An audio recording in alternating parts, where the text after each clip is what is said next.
Welcome to Scaling Up. Maybe we'll get a few more people as we go. People are still trickling in from lunch. Right. Do you think I should wait a few minutes or should I get going? This is all, the first part of this is introduction to our operation and stuff. So I'll just get started and that way we'll be up on time. I am Bruce Hennessey from Richmond, Vermont.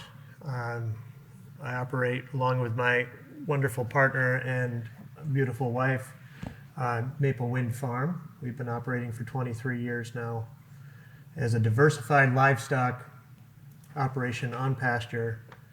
And we also own and operate a very small USDA on-farm processing plant.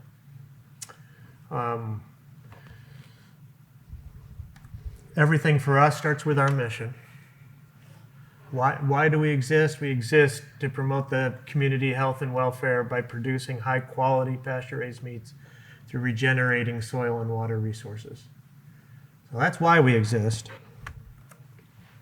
So every enterprise on our farm is connected. We have our tall grass grazers, our cleaners and fertilizers, our renovators and compost converters, and our slaughter and processing piece to take all of that product and put it into the form that it can be sold at, right? And all of that works together. That's an important piece of what we do. So a very brief history in the last 23 years. We have been operating on multiple properties. We first started with beef, 100% grass-fed beef. We moved on to pasture-raised, daily move poultry in 3 different iterations. So we're doing broiler chickens for meat. We're doing layer hens for eggs and turkeys, mostly for Thanksgiving. We also do pasture-raised hogs. And we have done in the past, we've done 100% grass-fed lamb.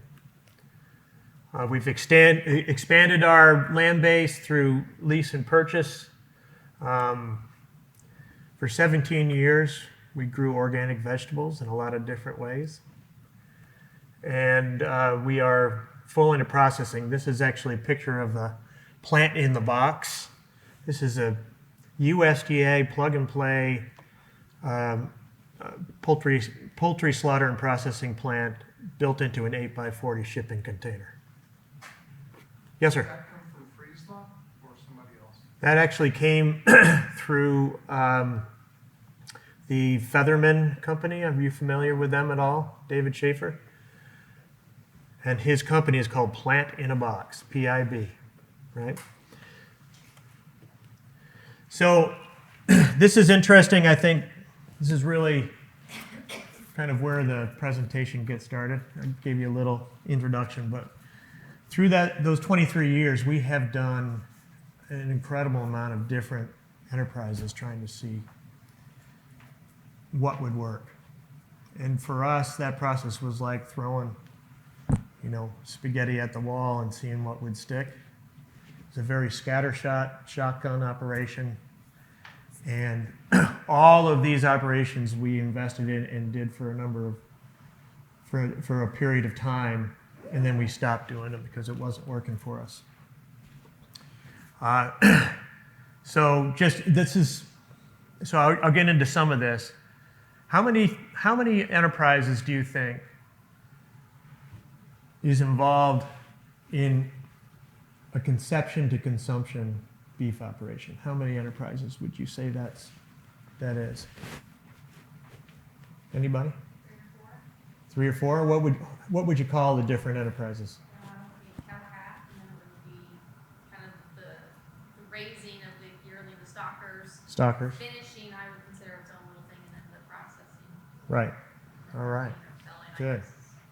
All right. So just in that one, it feels like it should be all one enterprise, maybe. At least back east it does at a smaller scale than you would do out west. Feels like, hey, conception to consumption, that's what we should be doing, right? Take it all the way from the mama cow all the way to your plate. And the fact is that it's 3 or 4 enterprises at least, right? Especially if you're finishing on grass. Same thing with farrow to finish hogs, right? Exactly the same thing. All of these enterprises, we did a lot of work in and ended up stopping doing them for a number of different reasons. So not only is this about scaling up and that process and how we approach it, but it's also about how do you narrow your focus and get to a point where you're really shooting at the right target. Because we can be really good at... So you're doing, like, you have a source to buy nice feeder pigs. I'm sorry? Say? You have a source to buy nice feeder pigs from someone you don't have to farrow anymore. Correct. But we go way out of our region to do that. Yeah. And then same thing with your beef. You're able to buy steers. You got it. And we used to dairy. We don't dairy anymore. Like for yourself or even for We sale? started a little small raw milk dairy. Wow. Nope. Yeah.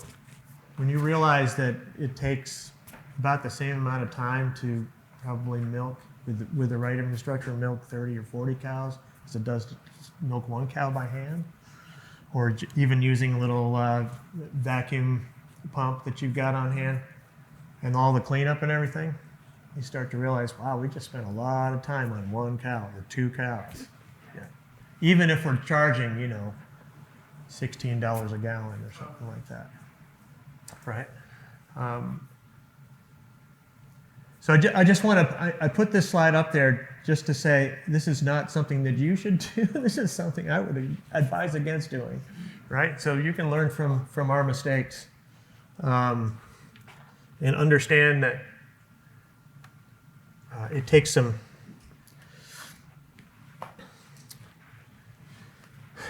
discipline actually to really figure out where you're going. So some common themes of enterprises that don't work. Too much time or energy compared to return for our sheep operation. I absolutely love doing sheep, and I loved the lambing season. I loved all of that. It was so much fun. We moved our sheep every day onto new pasture using net fence. We actually combined it with our layer flock so that the layer flock was following behind and eating the parasite larvae from the sheep manure. And we really felt like it should work for us. But what we found is that we get through all of that, 100 ewes, about 150% lambs that we were finishing.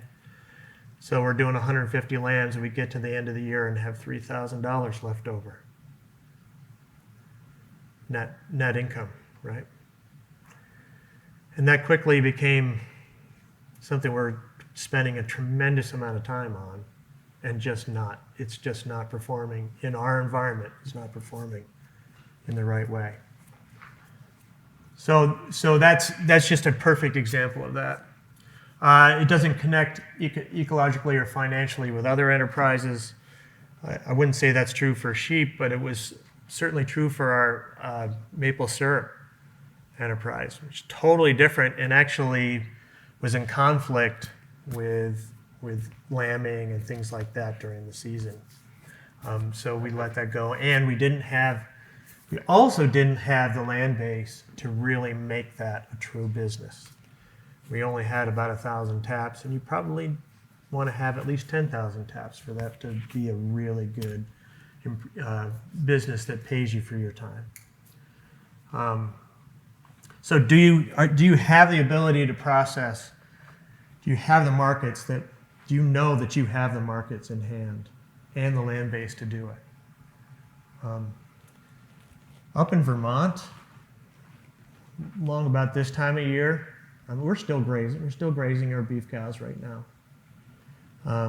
They're steers, actually. They're just feeders.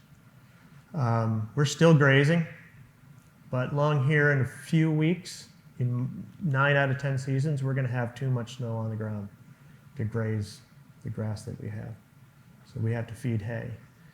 And when you flip that over and say, I'm going to feed 1,500 mama cows for probably a minimum of 4 months, 120 days, on top of their yearling calves, or the calves that they're just weaned off, right? And you are putting out $50,000 to $75,000 in hay costs over the winter, things start to look pretty dismal on the bottom line, right? So for our resource base, I'm not sure how some people are doing it, and they're in maybe a slightly different situation than we are. We were up at a higher elevation farm. We had more severe winter. We were in a different climate zone, essentially, than some of the ones that are doing it right down by Lake Champlain in Vermont. And where they might have fields that stayed mostly open or open enough to graze much longer. And they were establishing like 270 days of grazing through the season. Or they were running custom operations where they could send cows on, right? Custom grazing. So for us, it didn't fit our resource base to have a year-round herd, especially those heavy mama cows, right? So we took that off. Now we could do stockers and we could do finishing. And I'll tell you what, we have this big winter, but in Vermont, we have some of the best grass you can find anywhere during the season. And that's why we chose to finish as part of our enterprise mix. This was a big one right here. I don't know, are there any folks that would say that they're kind of on the visionary side of things? Like, I think big. And I just see this whole network of enterprises that we could do here and be kind of everything to everybody. That's me too. And when you have, just in our cow enterprise, we had 3 or 4 enterprises, right? And then in our pork enterprise, we had 3. And then in our sheep enterprise, we had 3 or 4. All right, and we just kept, right? That's a lot of enterprises to do well. And the more you spread your abilities, the less well you're going to do any of them, right? And so we're still diverse, but we had to simplify in order to do anything well, right? So that's important. So you're not. In our rule now is if we want to add an enterprise, we have to drop another one. It's got to replace that one, and it has to perform better, both economically and at least come equal ecologically on our property, right? For me, something like horse farming, which I absolutely love, the best part about it was how much I love doing it. If that's the most important thing, it may not be the best enterprise for your business. Might be something that you keep as a hobby. I think I will have draft horses again someday, but it definitely was the strongest positive, and I was able to let that go in order to serve our business, right? Or if being profitable requires compromising values. And for us, that meant, all right, we could finish those yearling calves coming off their moms on grain, but that just wasn't our value, right? Right? We're not going to send them to a feedlot, and that's us. I'm not judging anybody who does that, but that's just our value. It didn't fit it to be more profitable, right? So so in order to kind of turn our shotgun approach into a rifle, to really be able to point at the target and know where we're going, we had to develop a vision. And this is what we came up with. This is actually distilled from about 6 pages of writing, all of which are specific action steps in people and land and products and markets and our impact that we want to have going forward, including our financial impact, our community impact, and our legacy impact. All of those things.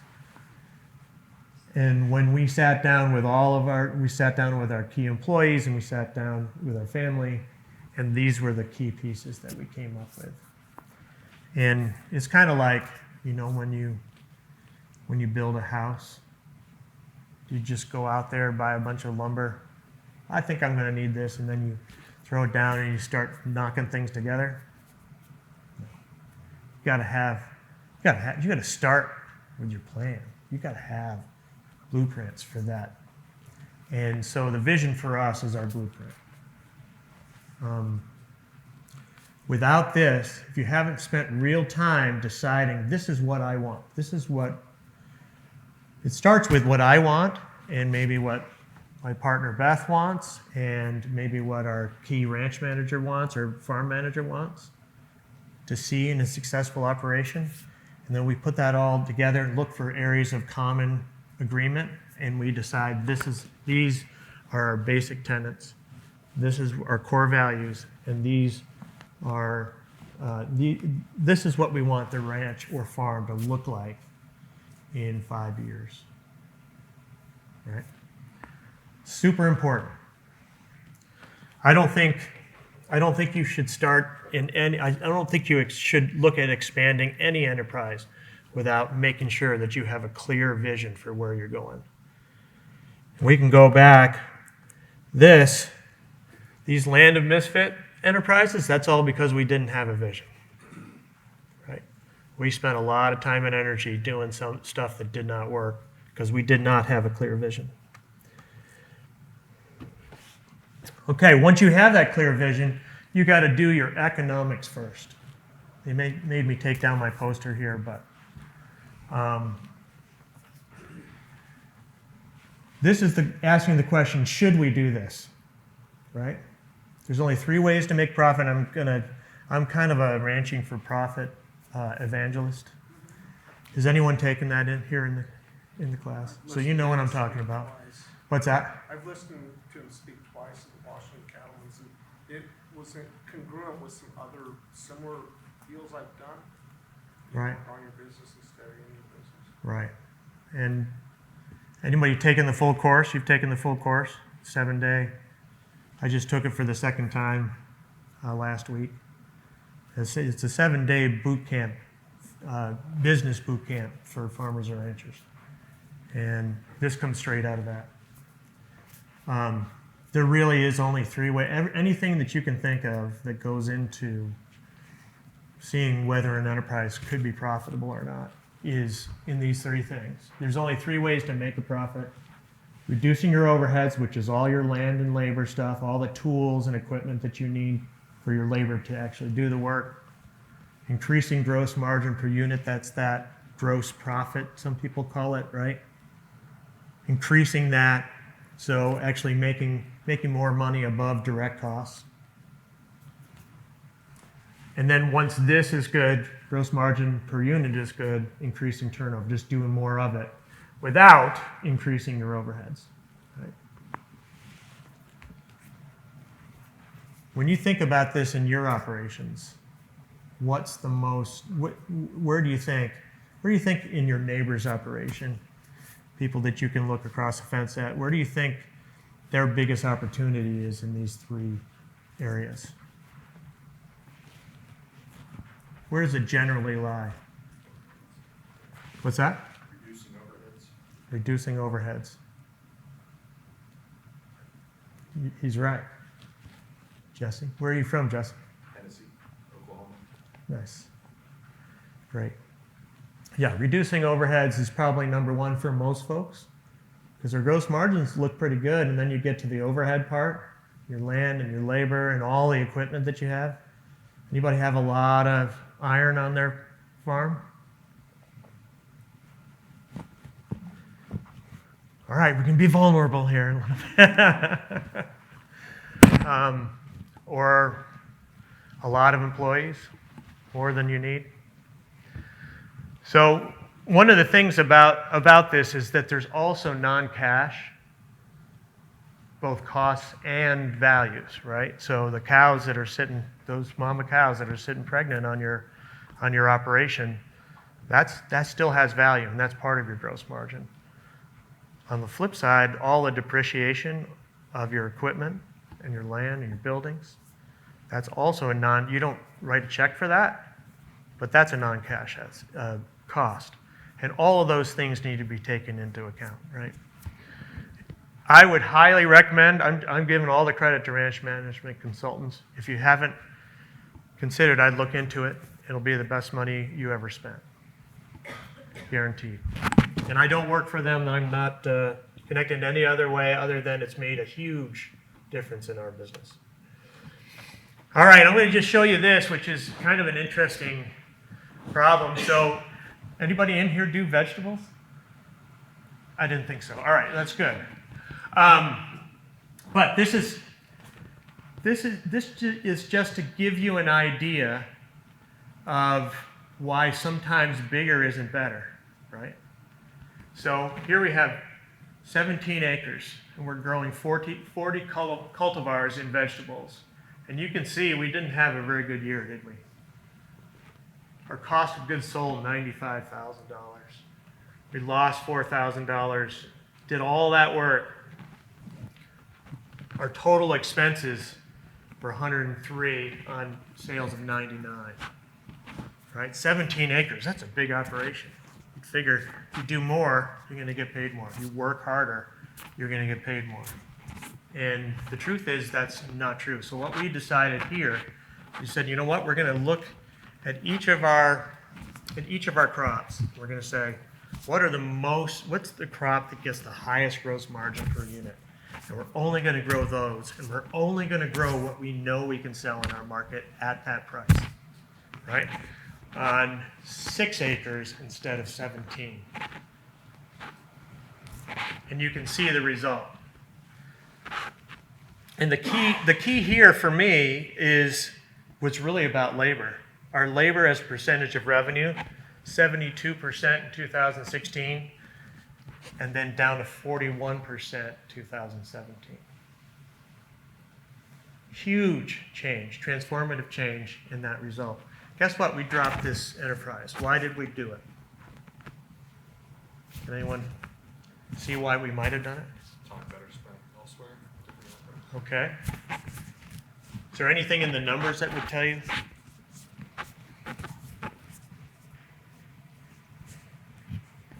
For us, even though we were 41% as a labor percentage of revenue, which is about as good as we could do, we decided that was too high.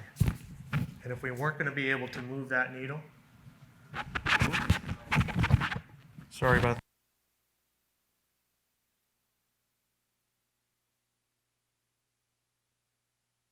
that.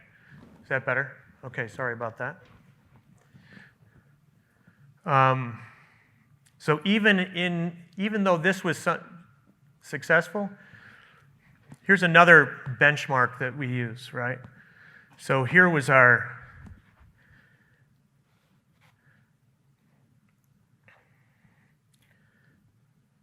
total, here's our total profit, which was about a quarter of our total revenue. It was actually more than a quarter of our total revenue, and our benchmark is we want to have a 1 to 4 profit to revenue. We want to be at 25% to keep this going, right? So we were spending a lot of time doing vegetables and not making a whole lot again. All right, so what's the motivation to change or invest? So you've got an idea, you've done the gross margin, it looks good, and you figured out how you can be profitable there. So one of our biggest things in terms of scaling up is that our business was sitting right in the middle. We were just big enough where we felt like we couldn't do it all ourselves, and our revenue could not support hiring an employee. All right?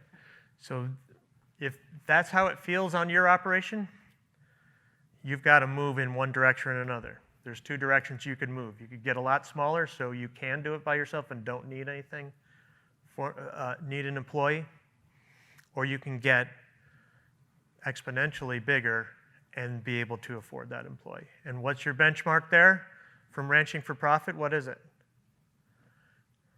You remember? It's hard to remember. I took ranch for profit when it wasn't ranch for profit. Wow. With Dan Parsons. Yeah. Yeah. You got it. So in the updated version, that's all right. That's okay. It's hard to remember. I didn't remember after 3 years, so it's good. It's good to get reminded. The benchmark is you want to take whatever employee you pay, and you want to multiply that times 3. That's the amount of value they should be bringing to you, 3 or 4. So if you're ready to hire an employee, will your revenue, they may not be directly responsible for 4 times your revenue, 4 times their cost in revenue, but you need to have that revenue ratio to make it work financially. So for us, that's where, when you're in the middle, is when you need an employee, but you're not producing enough revenue to afford them, right? So you're either killing yourself to get everything done yourself, or you're hiring somebody and not realizing profit on the other end. For us, we had a lot of new farms to the marketplace that we were playing in and that we wanted to be in. And they saw us doing what we were doing. It's like, I want to do that. And I'm going to do it too. And guess what? I'm going to do it for less money. And everybody's going to buy from me because it's cheaper, right? Now, those folks don't last very long because they're not making a profit, but that also takes sales away from you, at least in the short term. So we needed to differentiate ourselves from others. We needed to do something different. Even though we were producing the same product, what could we do with that? What value could we add to that product to differentiate ourselves in the marketplace? In Vermont, local food has been a huge thing for the last 20 years. So there's a lot of saturation, a lot of maturity in our area. So we needed to kind of look at market outlets that maybe were outside our area, right? There's so many choices. You can go to the grocery store and buy exactly what maybe some of you are the only ones in your area doing that. Now you can go to the grocery store in Vermont and buy that. Probably have 4 or 5 different choices, right? And because of that, we were seeing downward price pressures. And then there's, of course, the opportunity side. Where are the opportunities in market, land, and financial opportunities? For us, it was this sale of a mobile processing unit, poultry processing unit, which represented 30,000 birds lost from the local poultry market. So we had an opportunity to be the only farm in our market doing pastured poultry at scale. So it was a really, really significant opportunity. And there was a lot of support in our state for that. So we could count on maybe some grant funds, some low interest loans to help us get started with this. But the key is any expansion has to be in line with that vision and core values. Any questions? All right, so for us, that means that we could bring in inspected poultry processing and provide a service to other farms, additional income, right? Value-added meat production, we're doing these amazing things with pork now, porchetta and guanciale and all these things that nobody else has, differentiation. And then because we're a USDA inspected plant, we can sell into all markets. In Vermont, where the state is tiny, we can go over state lines and sell everything outside of our immediate hyper-local area, right? So we could increase our pasture-raised chicken and turkey production. We could go up to 40,000 broilers a year, up to 1,000 turkeys, and go up to 3,000 layer hens. as part of kind of adding this processing piece in. And we could also increase our pasture-raised pork production as well to meet that value-added demand. All right, so the market opportunity, I told you about the state mobile unit was sold, and it resulted in the loss of 30,000 inspected birds to the Vermont market. I'm not going to go into a lot of this, but just the starting basic economics. When we were doing our own birds without processing, non-inspected, and not kind of investing in the tools where we could be really effective and efficient, these were the economics. And I won't go through them terribly much, but back then we were doing about 300 birds with 8 people in 10 hours. And you can see that the labor per bird was $3.20, right? You bring that down to all the other costs, we're charging ourselves $5.50 a bird to do that, and we're charging other farms $5.50 back in that day. So this is in 2012. That left us with $1.10 per bird left over to handle the depreciation of all our equipment, the overhead of our labor and land, and the net profit. Doesn't look very good, does it? Yes? So is that just your calculations on processing? On processing, yep. Just on processing, yep. Were you only doing whole birds at the time, or do you also offer cuts? So at that point, we could only do whole birds. That's under the non-inspected exemption, and we were only allowed. You can't part anything. You can't even sell feet or anything like that legally. Many people did anyway. We did anyway. Not to be scofflaws, because we didn't know any different. And guess what? We could only do 1,000 birds a year in Vermont. Some places are 20,000. So we had a big barn fire that burned down the building that we were doing all our processing in, and we decided that to add on some additional expansion, and that included air chilling. We were going to be able to do red meat, not slaughter, but processing and packaging. We'd stopped doing vegetables, so vegetable storage didn't matter anymore, and build a distribution center. So the economics just for processing that came out of that was, because we invested, this is that ROI, that's right, that's return on investment, right? We invested in equipment that made us much more efficient. We were able, from a labor perspective, to cut our labor in half. These other costs kind of raised a little bit, so that our total operating costs were about $3 per bird. And because we were fancier and our product looked better, we charged a little bit more. And that left us, we were more than double, or we were close to triple our net income on that, right? So from 2012 to 2017, we had operational savings of $14,000. Actually, I'm sorry, between 2015 and 2017, and we had operational savings of $14,000.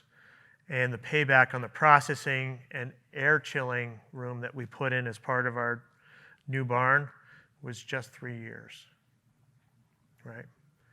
So when we're looking at that scaling up, you're looking for as short a time for payback as you possibly can, right? Some people say you should be able to pay for it all in the first year. That's good. If you're going to borrow money to do something or buy a piece of equipment, it should pay you back. 1 year is amazing. 3 years is great. And 5 years is probably the most that you would want to go, right? So using those benchmarks there. We made the investment to put processing on the farm, and now we had to figure out, actually concurrently, we had to figure out, okay, how are we actually going to grow all these birds? Because before this, we could only do 1,000 birds, right? And we were doing them all in these little chicken tractors. Anybody used chicken tractors before? Yeah. How many of you pulled in a day? 5 or 10, we only have 5 or 10. Right? How many?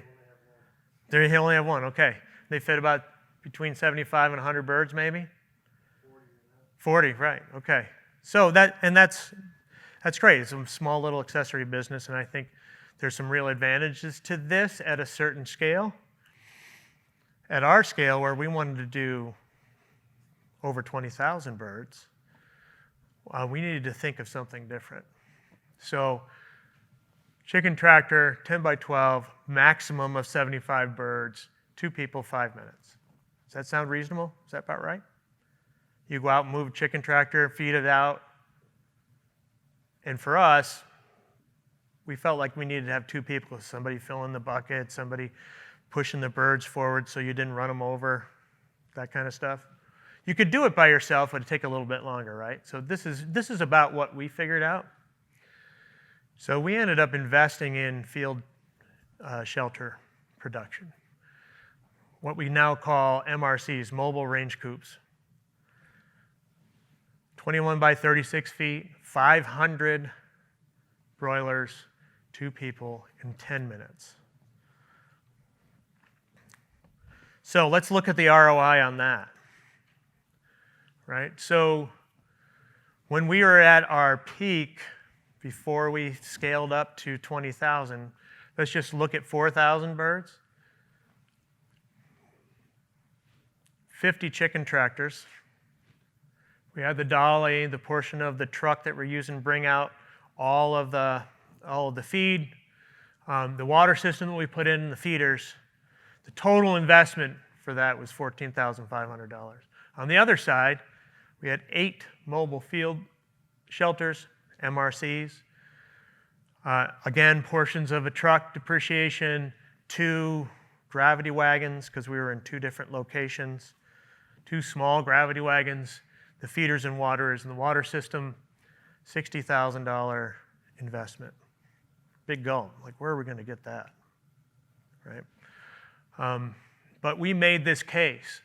So this was back a few years. So our labor costs, at least in our area, are much lower in this example than they are now. We're up in the $16, $17 range to get anyone to work for us, right, per hour. So on this side, the time to move, feed, and water all of those shelters, 3.5 hours. And that was really for 3 people. Because we had so much feed, we didn't have any gravity wagons or anything like that. We were putting it all into buckets, putting it into a truck, driving it out to the field. So we had to have at least 1 person doing that and 2 people moving the shelters, moving the water lines, all of that, and then feeding out, right? So the labor for that, figuring that out, was about $1.12 per bird. That's before any of the feed costs or anything like that, and just out in the field. Total labor cost for the season at 18 weeks of our season, $18,000. There are some benefits. It can be done by 1 person if it has to be done by 1 person. You can isolate smaller batches if there's disease or problems. It can work in smaller fields or places where you have a lot of rocks and trees and things like that in the way. And it's a really cheap initial investment. So some negatives. We had some at 50 shelters a day, we had some injuries. And people, some of our smaller folks, some of the women that only weighed 100 pounds, they were starting to feel that. They were starting to feel like their shoulders were coming off. And it's not because they weren't tough or strong. It's just because, that the weight to weight ratio just wasn't working. Bigger guy like me was a little different. So we had some workplace injuries. And so we limited our labor pool. We could have these just absolutely dynamic, spectacular employees who, because of their size, couldn't work in that particular enterprise, right? So it was very inefficient feed out to go into each one of those little shelters and do buckets. On the flip side, much less in terms of physical needs. Anybody could operate it. We still had to carry buckets, but they were okay with that. Much easier to go in and out with the buckets. It came out, the labor cost came out to 28 cents per bird. And, our cost of production reduction in the first year on just 4,000 birds was $13,000. Multiply that by 5 for a full 20,000. Guess what? We darn near paid off our entire investment in the first year that we reached that scale. So this one, just doing this little exercise was the decision to do this and the ability to go to the bank and say, look at our opportunity here. Or somebody else, we actually didn't go to the bank for this. We went to our local natural food store and said, hey, we really want to do this, and we really want to sell this kind of bird through your store, and we think it's going to be the highest attribute bird that you can have. Local, pasture-raised, daily move, non-GMO feed. And you're going to do really well on that. And they agreed with us and gave us pretty much this entire amount of money at zero interest, because they believed in having that kind of product, okay? Did you pay that back through product or through cash? We started with product, and then it was a little messy, so we decided just let's do a payment plan, and that way it's not like, well, we did this invoice, and it was this, it was a little weird. So we did that, and since then we've done other creative financing. We have a big medical center. The University of Vermont Medical Center has done pre-buys with us on chicken. Same thing. It's not a zero interest loan. We give them a break on the price, so they can show that they're not allowed in their particular organization to loan money for no money for nothing. So we were able to show that. So that's, again, that gets into more of a kind of the alternative financing. So once we get at this scale, and it was a great question. I'm sorry, I didn't catch your name. Grant and Kate. Kate answered the question, how many staff do you have now? When we first got started with this, it was my wife and I were the only full-time year-round. This is before we got the plant in a box and all that kind of stuff. We were the only full-time year-round folks, and we had about 4 or 5 seasonal employees,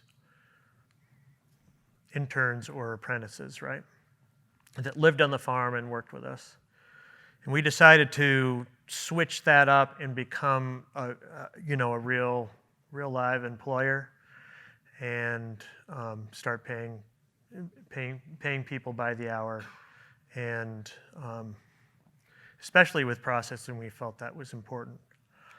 So this past year, we had a very hard labor year in terms of keeping people, because there were a lot of opportunities with everything opening up in Vermont. But we were able, we were generally at right around 20 employees, which included full-time seasonal folks, and then we're right at probably 6 full-time year-round people right now. All right. So we were not ready. If you're going to expand and you're going to be, if you're going to go from that dreaded middle where you need an employee but you can't really afford one, to something where you really do need help to do all this stuff, it's time to become a real business. We were not business people at all. We like to think we're learning and getting better at that, but at the time we were not business people. And in 4 years with this new program, our revenue increased by 250% over 4 years. Does that mean we were more profitable? No. But what it did mean is that if we didn't get a hold of ourselves and actually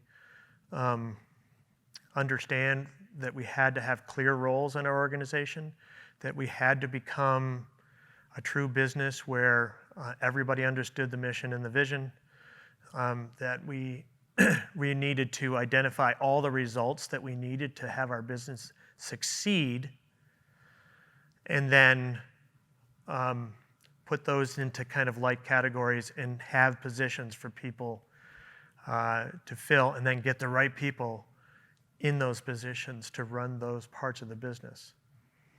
It's taken us a while to figure that out, but that's a big piece of what we had to do to get a hold of this major expansion, right? And so actually coming into that and understanding that that's something we would need to do as part of the expansion would have been a great idea. And that's in part why I wanted to do this workshop, because I really want, it's kind of been part of something that I felt called to do, which is that I want people to come into an expansion with their eyes wide open, having done the economics and making sure that it works out. And then understanding that going from a few part-time employees and 2 owners to 6 or 7 full-time employees and 14 full-time seasonal employees, it takes a whole new level of management that we didn't have before we went in. So part of that is identifying all the results that we needed to have happen on our farm. And we did this with our key employees. And we just had anybody who wanted to could write out, well, this is a result that has to happen, right? This is a result that has to happen. Put it all out there. And then we took those results and we put them into categories. And what those categories ended up being are positions on the farm, right? So this is our field production manager position, and they're responsible for all of this, for these results. Not that they won't have help, but they're going to manage all these results. Our meat processing manager is going to be in charge of HACCP plans and sanitary conditions and quality control and compliance with USDA regs. We've got all sorts of equipment now, not just tractors and things like that, but we've got a cone parting line, we've got an automated evisceration line, we've got vacuum pumps, we've got all these different things, and so we need somebody who can maintain and repair those, keep them running. We need to be able to market all of that product, get it out there. And then we need somebody who's really good at closing that sale and delivering it, fulfilling it to our customers. We need somebody who really handles all of the human resources pieces, onboarding people in a way that they can feel successful, training, huge. Training is huge for us, right? We need to make sure we're on top of our finances, so we have a bookkeeper, and we need somebody who's thinking forward. Business development. How are we going to keep moving forward and improving and getting better? That's really the CEO's job, right? So we distilled all that and created an organizational chart. And this is what it looks like at Maple Wind Farm. Now, these aren't all different people. Some of us have many hats. And maybe when you get started in your operation and expanding, you're going to fill 3 or 4 of these hats, right? But this is a corporate structure, right? It feels corporate. It doesn't have to be. It can be human scaled. But treating this like a business, like you're already a great business, with these clearly defined roles and who is accountable to who, is really, really important. And that was a realization that for us has made a huge amount of difference, right? So right now we have my wife is the CEO and the marketing director. I'm the COO and the CFO. Our field production manager is also our HR manager, right? So we do have a meat processing director and all of that. Right now, this is in yellow because it's a big hole in our operation. We don't have the right person for that yet, right? But it has to be filled, and we have to figure it out. Right now, it's me, and I shouldn't be that guy. I got to get out of my own way, right? And there's a lot of ways in which owners can be the bottleneck in their business. There's a lot of ways where you're going out and finding somebody who can do this a lot better than you can, and they can produce 4 or 5 times their value is super important. And I think that this as an idea and really working on this has also caused a huge amount of transformation in our business as well.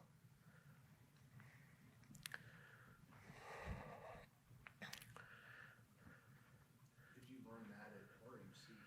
I did.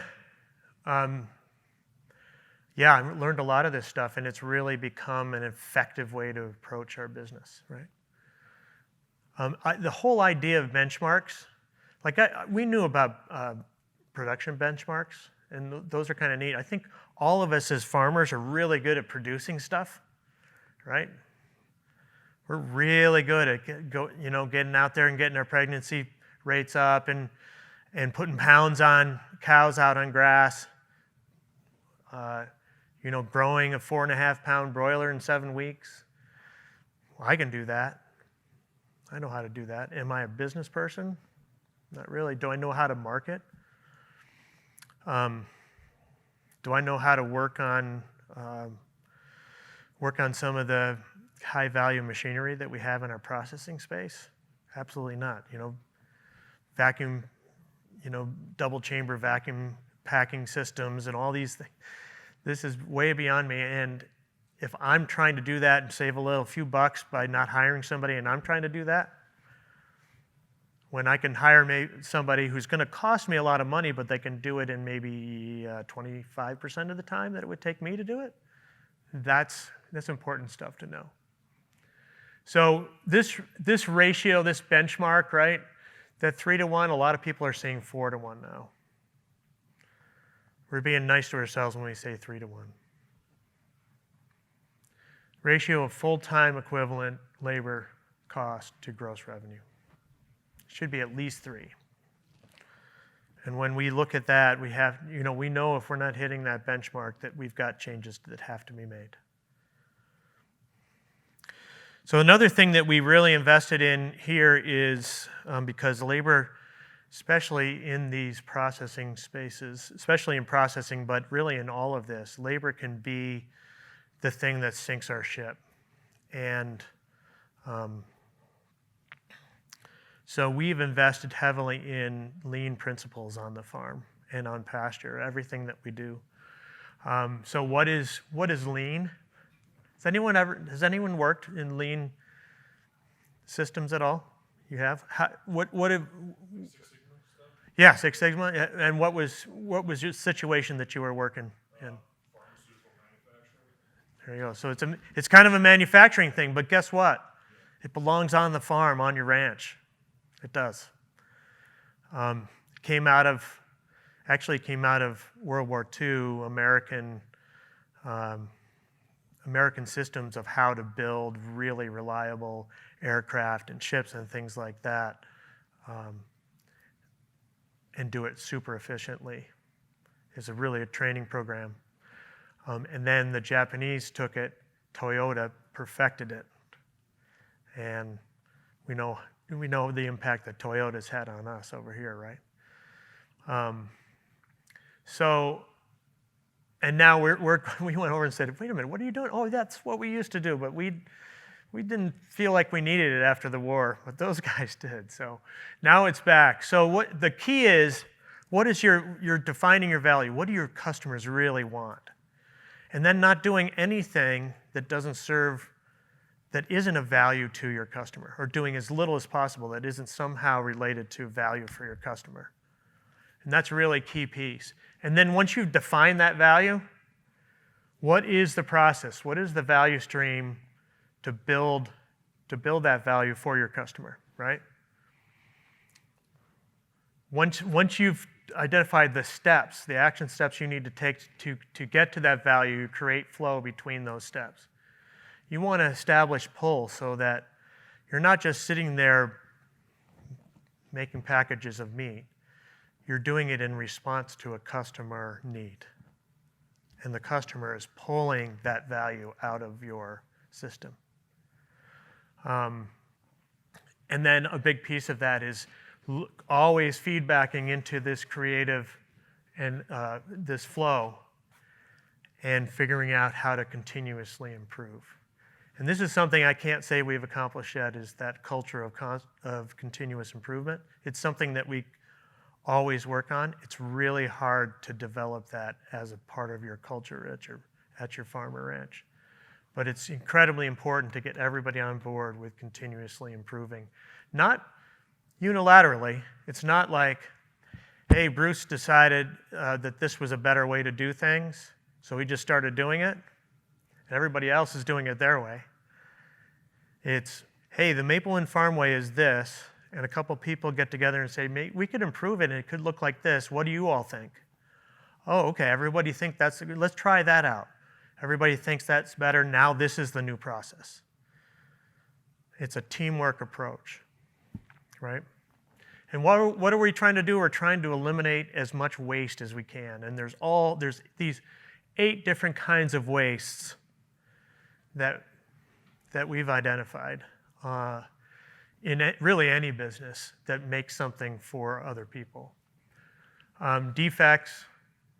This is when we're cleaning, washing eggs. How many do we have to send back through the line, right?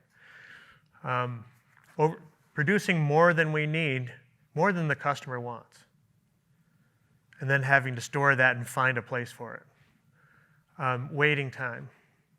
So I can't do X because that person isn't done with Y, and I just can't, they're not. I'm just going to stand here and wait until Jesse's done with his part of the process, and then I get to do it. And that means that our process isn't in balance, right? If I have to wait. So what would we do? Maybe we'd say, hey, maybe Jesse's position is 2 people. And maybe my position is I can keep up with those 2 people if they're doing that, and then I won't have to wait. This is a huge one right here, and this is where I think we fall down a lot. I especially do. There's an awful lot of talent. There's an awful lot of talent in the people that you work with, in your family, that is not utilized. And this comes from that feeling as owners, and I've said this. Oh, I can do anything on this farm better than anybody else. I know exactly when I'm the best. That's how I got started. I did everything, so of course I know how to do everything better. And the truth is that we don't, right? So it's actually the people who are frontline and working on the process need to have the power to make changes with their team without worrying about you coming along and saying, no, I'm sorry, you're going to do it my way. It's not my way. It should be the farm way that everybody is working on, right? Too much transport is a big thing. Too much inventory that you have to move constantly to get at other things, and you're constantly tripping over stuff. Too much motion. If Jesse and I are working together and I have to take 10 steps to bring him what he needs to do his work, and then he has to take 10 steps, that's just too much motion, right? So these are the kinds of things that we worked on. If you think back to what we were doing with our MRCs, we had a gravity wagon that we'd back right up to that MRC, and that would be part of the pulling process. And then the gravity wagon with all of the grain was right there in front of the door. We didn't have to go get grain, transport it in buckets out to the chicken tractor, pull it out of the truck, and walk it in. In this case, we could just step one step out of the MRC, fill our buckets, walk back in, and fill them, right? Simple stuff like that. And of course, excess process, making way too much. And not investing in training. So this sounds really like manufacturing, right? It's like a factory. And it is, but it's also not. I think this is a really important concept. When you first start in a process, you have no idea what to make of that, right? You're unconsciously incompetent. You have no clue, right? They don't know, people don't know what they don't know. Has anyone felt like that before? Yeah. Then you might try it for a little bit ways, and you might get somebody to show you how to do it, and then you really have to think, you can do it, but you really have to think about it. So you are consciously incompetent. You're not very good at it, but you can get through it, right? And then in stage 3, you're consciously competent, which is, you still have to think about it, but you're pretty good, you're pretty fast. It's starting to get automatic, but it's not there yet. And then this last stage is where most of us are in most of our farm or ranch processes, right? I've done this so much, I can do it in my sleep, right? I can do all of it in my sleep. So the unconscious competent person, is that the stage you want to be in when you're teaching somebody how to do something? How many pieces of the process are you missing because that's just something you do and you don't even think about it? When you're in stage 4 and you're trying to teach somebody, you're leaving an awful lot out that they need to know to actually do that well, right? And this is why we need to break back. We need to become consciously competent again and understand exactly what the steps are to the most effective process in your business, right? I've got some examples of this. The first thing you want to do in a lean business is to clear the decks and get ready to work. So if you're like me, I will just say I'm a messy person. I don't like to clean up. I'm not very good at it. I'll leave things out. So the first thing that we do every day on our farm before we get started is we sort everything that's been left out, if it's been left out. We clean it if it's dirty. We set it in order so that everything has its place and there's a place for everything. We standardize that. And this is true like in our tractors, in our trucks. We have tool kits and repair kits for all of our MRCs, everything that we're doing when we're heading out to do all our chores. And then we have to do the work to sustain it, right? To keep that system in place. Really hard work to do. Saves us an incredible amount of waste if we can keep this working. And then the last piece of this, the one that makes it 6 sigma instead of 5, is safety. And you got to make sure that all of your equipment, your tools, everything is safe to use. I think that's really important. Who likes reading SOPs? You love it, huh? You like writing them too? Yeah. I like writing SOPs too. Every little detail. I'm trying to be consciously competent. How many people do you know look at an SOP and set it down? And they're like, it's all in the SOP. So it's way too many words. I got to get this done. I'm just going to go out there and do it. So would you use an SOP or a task list? Something that's really simple. 7, 8, 9, 10 steps, clearly delineated, and then you train it in person, one-on-one. SOPs we found are something that in our USDA processing plant, people want to see. They want to see that, but we never use them, ever.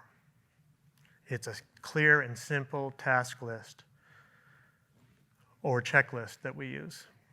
Are you laminating them so you have them all over the farm? Yeah, we add, so this hangs in our trucks. Each of the processes that we're going to do, the essential critical processes, and they go all over the farm. We have little clips on them. New people can have them clipped to their belts. Oh, we're going to the brooder next. Here's my brooder task list. Oh yeah, the first thing I need to do when I go in there is gather all the supplies. I need to have the feed and the grit and the bedding. It's all got to be there, so when I go into the brooder, I don't have to step back out over the divider to go get something. It's all right there, and I'm not wasting motion and time, right? Yeah. And so do you find that even, I mean, there's you who would be easiest to go into unconscious competence, but do you find even with your staff Oh, totally. that it like really helps with that? Our leadership staff. Like, I'm the list, I know how to do this. Exactly. And some people, especially some of our younger folks in their second or third year will say, I don't need it. But what they need it for is to be able to teach people that they're working with the Maple Wind Farm way. Because it can't be Kate's way and Bruce's way, right? And Jesse's way. It's got to be the same way unless we all agree, let's change it because this way is better. And the reason for that is that truly critical, simple things get dropped unless you have a process that everybody agrees works, right? How many people have gone out? How many people have employees in here? Yeah. How many people have gone out and found the most simple thing? You know what? Cattle doesn't have water. Have you found that? Has it ever been your fault? It's been my fault. Turns out the person who is the best, absolute best person at that task is the most likely to forget the simplest thing. And that's not just me saying that. That is research. A lot of research has gone into this, right? So,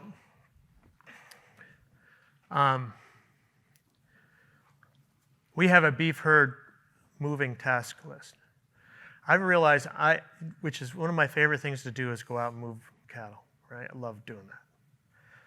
I can't do it all myself. I've got to get everybody else involved and make sure that it happens every day. And we have this task list, and it keeps on down. And if down here, the last thing on the task list is fill out the checklist, right? And for us, the checklist is actually a Google form, and I can't show you. We didn't get it figured out. That's all right. It's just a simple Google form that basically you actually have to physically click on and say, I did these things, right? And you put your initials down, and when you hit submit, it goes up onto our Slack channel that has checklists on it. And I can be out here in South Carolina, and I can see, hey, look, they did this chore, they went through the checklist, and these were the results. And some of the results that we get are data that we use, so like for us, a critical piece of data is how many eggs our layers are laying. If you can see a pattern of egg production dropping off, then you know that there's something wrong in there. Either their light isn't working during the wintertime, those kinds of things. So this is a huge piece of what we do, the checklist. And people will say, well, you don't really use it. No one ever brings it up. And it's said, well, I'm looking, and it's absolutely key that you fill out the checklist, not because I need to see it, but to make sure that you did turn on the water, right?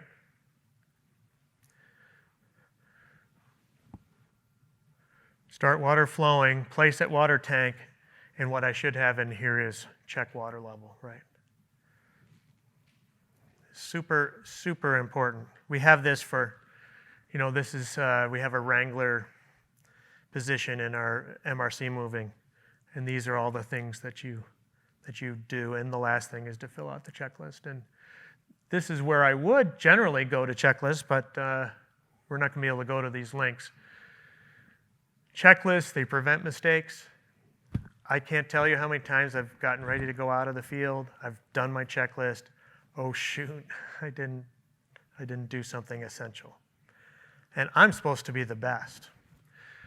If you haven't, this is a great, amazing book, The Checklist Manifesto by Otto Guandi.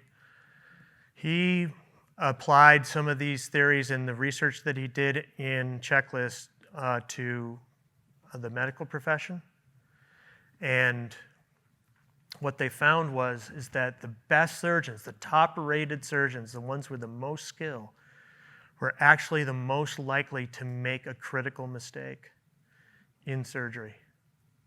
Not a critical mistake in the highly technical stuff that they were known for, but it was the simple thing like not removing something and sewing it inside somebody, or not having a set of emergency tools ready to go in case X, Y, or Z happens, and then having it become much more of an emergency. So the hospitals that actually were able to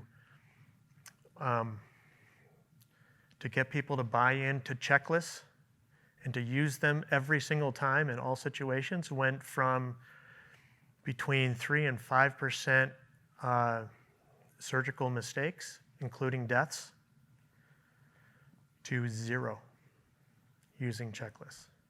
That's powerful stuff. And is it life and death for us? It might be. If somebody forgets to turn on water to our poultry on a 95-degree day,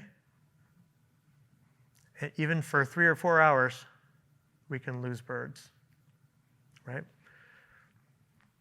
So I would say, as you grow, you're going to want to start to think much more professionally about how you manage your employees, how you train them, how they train new people coming in.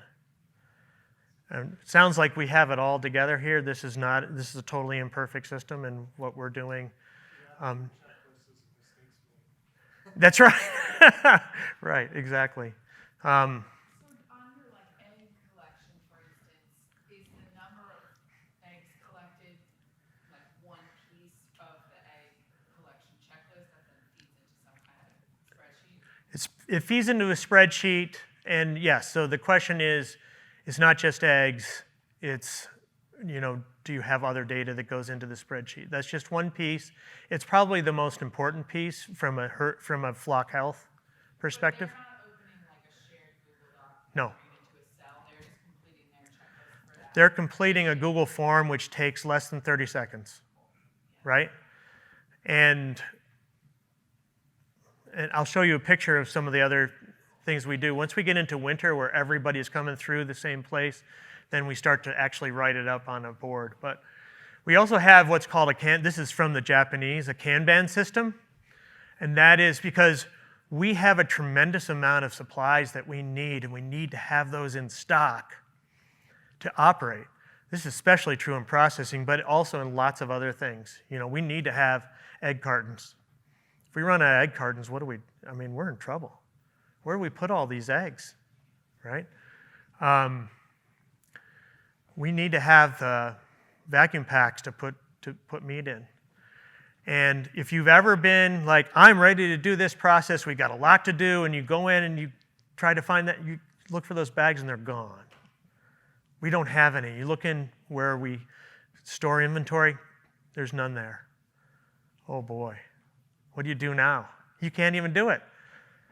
This is one of those wastes that we have to eliminate, right? So we have a Kanban system for everything from gloves to do processing with, to the plastic bags that we use, and there are these cards so that when you're down to a critical limit, and we identify a critical limit for every essential piece of supply, for us in large gloves, it's one box. If you have one box left, you pull the card and you put it into where the cards go, and then we have somebody whose responsibility it is to order that new piece of supply. And that's a Kanban system. Really hard to implement initially, but once you get it going, it's worth its weight in gold. For each of those essential items, you're predicting when you have to reorder it to get it in time. And it's a signal, like if I go up here and I see that card's gone, then I don't have to worry about it. That thing's already been reordered, right? So these are the things that we're starting to implement that have really made a big difference for us and reduced the kind of frustrations that we get. In that culture of continuous improvement, we put eggs up on a board just so at a glance I can walk by, anyone can walk by and say, wow, look, our eggs are pretty consistent in there, right? Ooh, that was an anomaly. What's going to happen next time? And, this is especially for egg washing. We went from doing about 30 cases of eggs in 4.5 to 5 hours with 3 people to an hour and a half. How did we do it? By examining our process and changing one thing at a time and saying, okay, we're going to try. What turns out the big bottleneck there is we'd have these eggs come through and they weren't quite clean enough yet. They had a little speck on them, and they were immediately put in another basket and brought back to the beginning of the line and redone, right? Once we had a full basket and went back through, so we had a ton of defects in that process. So what we ended up doing is let's slow down the line, and the people who are sorting and packing the eggs are going to take those little spots off. They're going to have just enough time to do that. And just by doing that, we shaved 3.5 hours off our process because we weren't redoing half of the eggs as they came through. We have a Santa Touch Aqua Magic. They're going through this big machine right here with brushes and water and all sorts of fun stuff. And to accomplish that process at an hour and a half, we have to have things set up the right way. We have to have the supply of cartons and stuff in the right place, and we have to have where the eggs are going to get pre-soaked a little bit before we get started in exactly the right place so it's easy for the operator to put it up and start feeding the machine. And so that's all set out in pictures right above where it needs to be set up, labeled, with the process task list right there on the wall. And I'm telling you, we did close to a 300% decrease in time and effort on this by focusing on it and having that culture of, or that at least attempting that culture of continuous improvement. So training, I'm just going to finish quickly on this. Having a training agreement and understanding that it's two-way street, that both the trainer and the person who's being trained have responsibilities. We have to, as trainers, we have to give the people the resources and time and effort and training to get it done. They need to ask questions and clarify and take responsibility for making sure they understand. And when you start with a training, you need to ask, what do I expect staff to know and by when? How will the staff learn what they need to know? And what resources will be available? How will we know if expectations are being met or not? And what are the consequences, the rewards or consequences for learning or not learning those things in a reasonable amount of time? And following these simple steps during training: prepare, tell, show, do, review, and teach. And I will leave it at that. There's a lot more that we could talk about here, but we've been asking questions all along. It is 2:25. We have a few minutes if anyone has further questions. Yes? So your poultry, what you're processing, you're going to create waste and rock. Have you been able to incorporate that into a compost program? Or? Yes, sir. Yeah, we compost all of our offal and blood. and we mix that with carbon, and then we spread it on our fields. And we also create a lot of wastewater. What the the engineers call pink water, and we also pump that and spread it on our fields as well. So it's a good nutrient source. Yeah. Any other questions or thoughts? On your training, what kind of things do you emphasize? I know you mentioned it a little bit, but like in general, when you're onboarding a new staff being early to the farm, what's the general training look like? Well, it's training while doing, almost all of it. Has anyone gotten to a job and somebody just hands them an apron or whatever and then just say, go do X? Here, I'm going to show you. I'll show you. This is how we tape this. This is how you do it. Okay, got it? Okay. See you in 8 hours. Right? What's even worse is you show up and they have Buford take you over and show you how to do this job, and Buford's instilling his values, Not the owner value or the manager's value. Yeah. Do you have, what has your hiring looked like with labor lately? And how rural are you from Burlington? We're pretty close. Our hiring has been, during COVID, it was spectacular. We had our pick. And then when things opened up, we really had a hard time. We had a hard time even after we had hired and onboarded people. They had lots of other opportunities. We're at 3.5% unemployment in Vermont, and those 3.5% probably are not employable, or at least according to the labor statistics folks. So there were not only were there a lot of options for people to consider, those options were paying better and better and better with more. So we had some difficulty.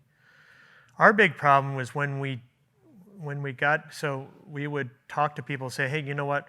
Processing is part of farming. You have to, if you can do field production, you also have to get it to a point where we can sell it to somebody.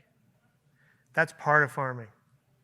I know it's not your ideal, but that's part of farming. And making that case we've been unevenly successful with that at best. So, when we got down a few people and some of our field staff were asked to work 3/4 of their time in our processing unit to fill in for folks that were not there, they had a really hard time with it. I didn't sign up for this. I knew I was going to do some processing, but I didn't sign up to do this primarily as really it's most of my job.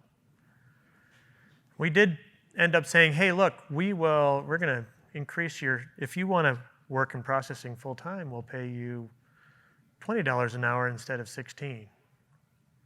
And some people took advantage of that and did do it. And when they made up their mind that they were going to do that, they were happy. They made a lot more money. Well, they had a choice. They could kind of work along and say, hey, I got my one field day this week. And the rest of the time I was in the unit and feeling bad about it. Or they're like, oh, I made a choice. It's not exactly what I thought I would be doing here, but I had a choice. And look, is any of that perfect? Oh my gosh, not at all. So do we have, And then, I have two kind of questions to follow up. I went to Beth's presentation. Oh, great. So, is your hiring kind of tied into like your marketing efforts, or sorry, your recruiting, like how you're finding people? Absolutely. Yeah. Yeah. And then are you finding that you are getting a lot of people that it's almost like they're in their minds apprenticing, like they want to go do this for Yes. themselves, and they're at a phase in their life where they're learning? They're trying to learn. Yeah. Yeah. And we do a lot of training and teaching, and they do. I think they get a lot of that. But we are no longer like an internship where we're promising you that half this time is going to be learning about about that stuff. So we used to be there, and we don't do that anymore. I will say this, that our labor situation has, we are embarking, one of the great things about planning forward and projecting forward a whole year is that you can completely change. You don't even look at last year.